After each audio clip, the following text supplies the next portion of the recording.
Lectura del libro del Génesis. Dios bendijo a Noé y a sus hijos diciéndoles: crezcan, multiplíquense y llenen la tierra. Todos los animales de la tierra les temerán y respetarán. Aves del cielo, reptiles del suelo, peces del mar, están en su poder. Todo lo que vive y se mueve les servirán de alimento. Se lo entregó, lo mismo que los vegetales. Pero no coman carne con sangre, que es su vida. Pediré cuentas de su sangre y vida, y se las pediré a cualquier animal. Y al hombre le pediré cuentas de la vida de su hermano. Si uno derrama la sangre de un hombre, otro derramará la suya, porque Dios hizo al hombre a su imagen. Ustedes crezcan y multiplíquense, muévanse por la tierra y domínenla.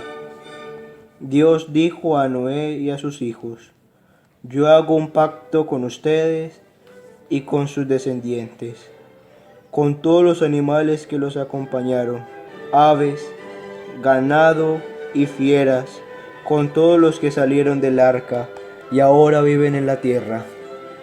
Hago un pacto con ustedes. El diluvio no volverá a destruir la vida, ni habrá otro diluvio que devaste la tierra. Y Dios añadió: esta es la señal del pacto que hago con ustedes y con todo lo que vive con ustedes. Para todas las edades, pondré mi arco en el cielo como señal de mi pacto con la tierra. Palabra de Dios.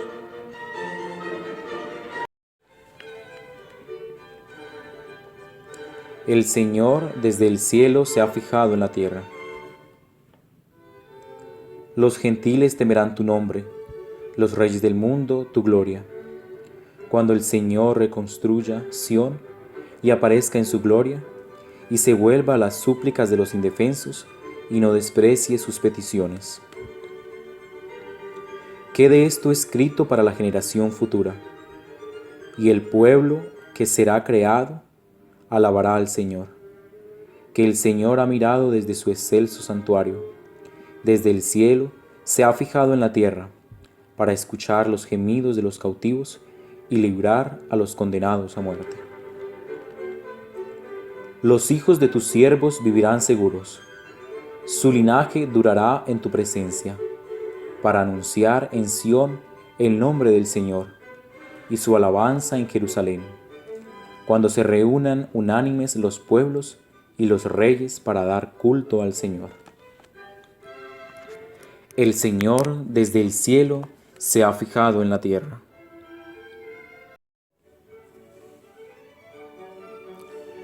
Del Santo Evangelio según San Marcos.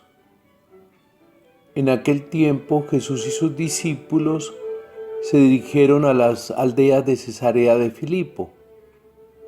Por el camino, preguntó a sus discípulos: ¿quién dice la gente que soy yo? Ellos le contestaron: unos, Juan Bautista; otros, Elías; y otros, uno de los profetas. Él les preguntó: ¿y ustedes quién dicen que soy? Pedro le contestó: tú eres el Mesías. Él les prohibió terminantemente decírselo a nadie y empezó a instruirlos. El Hijo del Hombre tiene que padecer mucho, tiene que ser condenado por los ancianos, sumos sacerdotes y escribas, ser ejecutado y resucitar a los 3 días. Se lo explicaba con toda claridad. Entonces Pedro se lo llevó aparte y se puso a increparlo. Jesús se volvió y, de cara a los discípulos, increpó a Pedro: quítate de mi vista, Satanás. Tú piensas como los hombres, no como Dios. Palabra del Señor.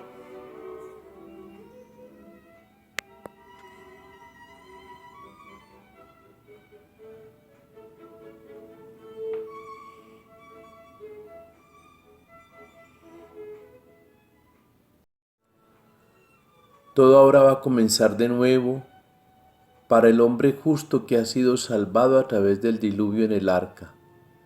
Él con su familia y los animales que por orden de Yahvé Dios ha subido en esa arca, descienden ahora y reciben la bendición de repoblar la tierra, y se le agrega elementos nuevos a la dada en el Edén, en el paraíso. El hombre podrá vivir también para alimentarse de otros seres vivientes, los animales. Se ha hecho una alianza y difiere de las que van a seguir, porque en esta Dios lo pone todo. Promete no volver a destruir el mundo por el diluvio, y hay una firma, una señal, el arco iris. Ese arco iris que finalmente vamos a entender en la cruz. Todo esto va en conexión, hermanos, con la salvación en Jesucristo. Y precisamente en la alianza con Abraham aparece entonces la circuncisión. En la alianza de Sinaí, el voto de obediencia. Aquí solamente Yahvé se da generoso en bendiciones y Él pone todo de su parte. Al hombre no le toca poner nada respecto a este pacto. Es Dios que, siendo fiel a sí mismo, no quiere nunca más la destrucción del hombre. Por eso será Él mismo quien llegará a la cruz para asumir toda destrucción y en ella levantar al hombre en la nueva creación. Dejemos pues aquí a Noé con la bendición y con la firma del arco iris como el pacto de Dios. Hoy comienza la segunda parte del Evangelio según San Marcos. Recordemos que el Evangelio de San Marcos tiene como objetivo al ser escrito decirnos quién es Jesús en primera instancia y en segunda mostrar el camino de quienes lo siguen para que lo descubran. Ya Jesús le ha devuelto la vista al ciego. Recordemos que ese ciego representa el no entendimiento de sus discípulos. Viene ahora la pregunta de Jesús a sus discípulos: ¿quién dice la gente quién soy? Pero a Jesús, más que importarle lo que digan los de afuera, Jesús viene ahora a preguntarnos al interior, primero a los discípulos, que en el fondo somos nosotros: ¿y ustedes quién dice quién soy yo? Hoy tendríamos que preguntarnos qué concepción tenemos nosotros de Jesús en nuestra vida. Eso sería importante. La cuestión está ahí. ¿Qué entiende Pedro cuando afirma que Jesús es el Mesías? Porque él confiesa que él es el Mesías. ¿Qué mentalidad tenía Pedro? Elaborada sobre el mesianismo. Y fijémonos que seguidamente, cuando Jesús comienza a explicar cómo va a ser Mesías él, a Pedro no le gusta. Y entonces Pedro lo lleva aparte y le corrige. ¿Qué podría haber en la mente de Pedro? En la mente de Pedro había todo lo que él había aprendido como buen judío. El Mesías indicaba el que traía la presencia gloriosa de Dios a su pueblo, liberándolo de los enemigos de manera triunfante y definitiva, ya expulsando a los romanos, de allí toda esa corriente de los celotes, y llevando al pueblo a observar la ley cumplida, como lo explicaban los sacerdotes y los fariseos, e instaurando un reino triunfal, de acuerdo a todo aquello de las profecías. Difícilmente se conciliaba la idea de Daniel e Isaías. Para Daniel, el Mesías es triunfador. Para Isaías es un siervo sufriente. Todo esto está en la mente de Pedro. Hoy la pregunta es para nosotros: ¿qué hay en nuestro corazón? ¿Qué hay en nuestra mente? ¿Cómo concebimos nosotros a Jesucristo? La fe cristiana consiste en afirmar con Pedro que Jesús es el Hijo de Dios. ¿Pero cuándo? ¿En la primera etapa de Pedro o en la última? Hermanos, la fe es un proceso que se realiza personalmente, se confiesa personalmente, pero se vive comunitariamente en la iglesia. La confesión de Pedro no es una conclusión de un raciocinio, sino de una iluminación de la gracia de Dios. Pero tras de eso están los elementos que ya he explicado en su ambiente judío.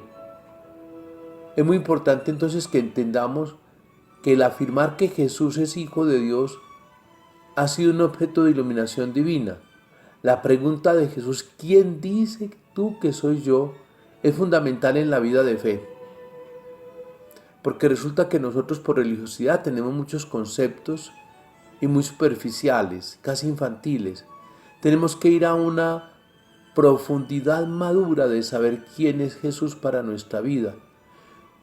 Y de la respuesta que demos depende la manera de pensar y de actuar.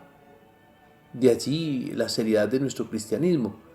El modo de vivir ante Dios, la manera como hoy realizamos nuestra vida. Esa pregunta es muy personal. Y la fe no admite delegación. No es que mi mamá, que mi esposa, que mi esposo, que mis hijos creen por mí, o mi mejor amigo o amiga, no. Es algo personal que no podemos transferir. Interrogarnos pues quién es Jesús en nuestra vida es importantísimo. Recordemos que ni siquiera la confesión de Pedro es una verdad completa.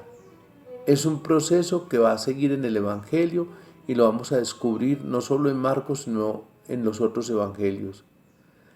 La fe en Dios es la fe en cumplir su proyecto, su plan, su voluntad en cada uno de nosotros. Sigamos pues trabajando, sigamos pues viviendo nuestra fe, perfeccionémosla en la medida en que nos encontremos con Él a través de su palabra, a través de la Escritura. Comprendamos bien que los triunfalismos y todo aquello que implica boato y grandeza no va con Dios. Es la simplicidad, la sencillez donde Dios se manifiesta. Así Él es Jesús, Señor y Mesías, para tu vida y la mía. Y la bendición de Dios omnipotente, Padre, Hijo y Espíritu Santo, descienda sobre cada uno de ustedes y les acompañe siempre. Feliz día en el Señor.